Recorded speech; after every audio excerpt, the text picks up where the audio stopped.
everyone, welcome back to the channel. Today I have something a little bit different for you. This week I went to go visit my mom, Nonna, and a lot of you in our community have been asking if she would be willing to share some of her traditional Italian recipes.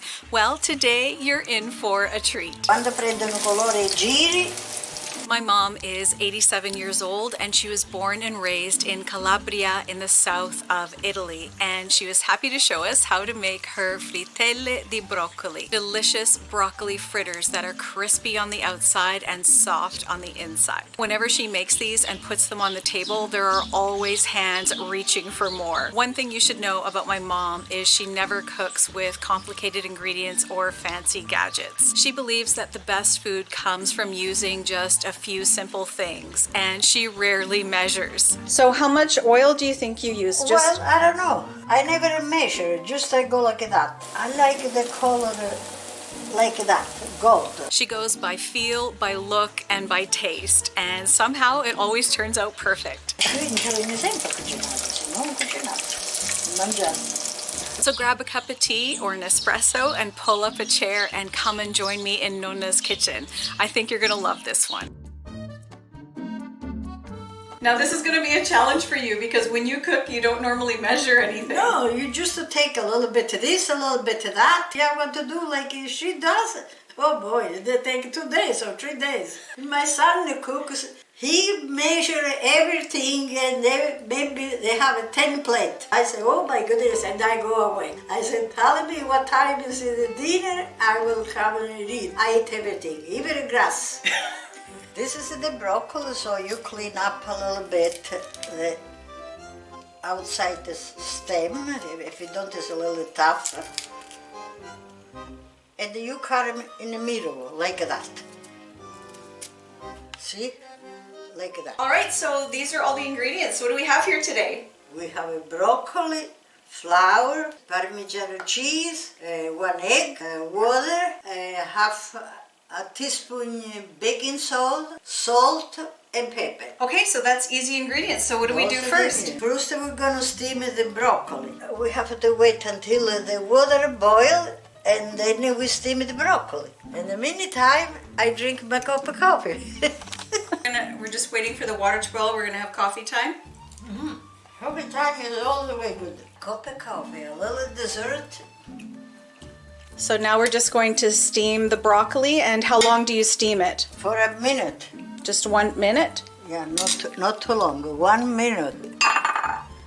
Because I like it crunchy, I don't like mushy.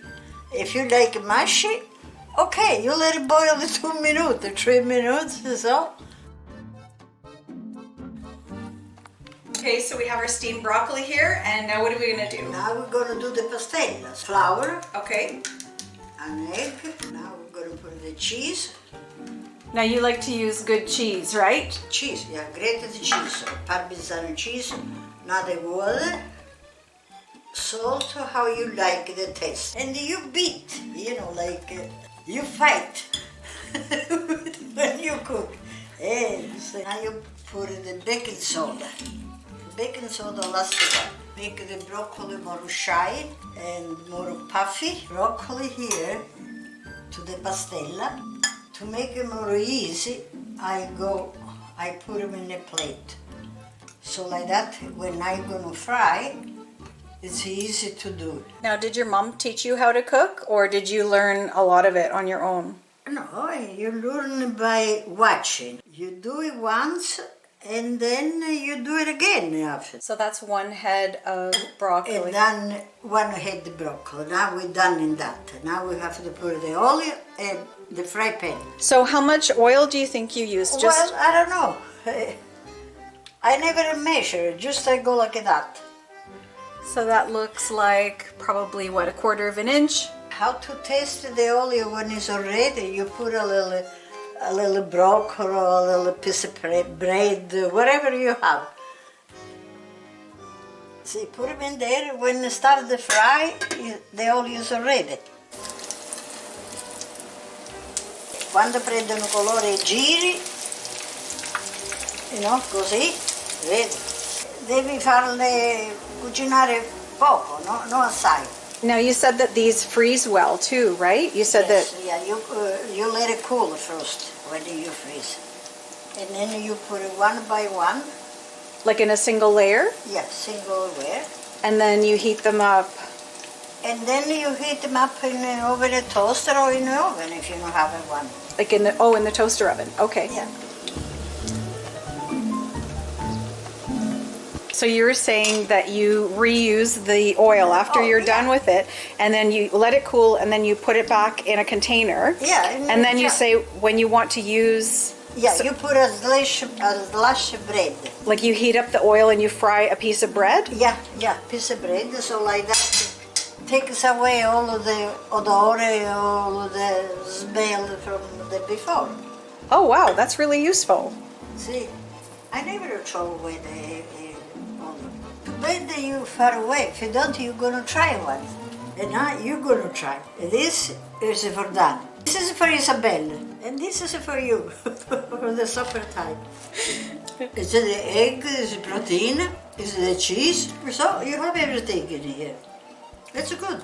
When I was a girl, my father was a tailor. And of course, they come, the people to try the shirt or the pants, whatever he saw it. And my mother used to make a cookie for them. And then the first batch, maybe they come not to burn or to not cook right, because in the older day we don't have a stove like today we have, you know. But my mother, she gave it to us because we was three girls, three sisters. And one day I said to my mother, Mom, why you make this cookie for give it to us the burned one and you keep the good one? And she said, the good one we have to keep it when the people come over. So I said to her now to try this one because this is a little cookie too much.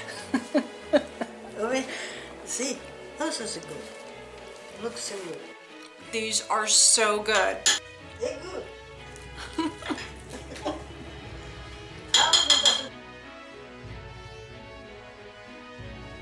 I want to thank you so much for visiting with me and my mom today. Many blessings to you and your families. Take care, and we'll catch you in the next one.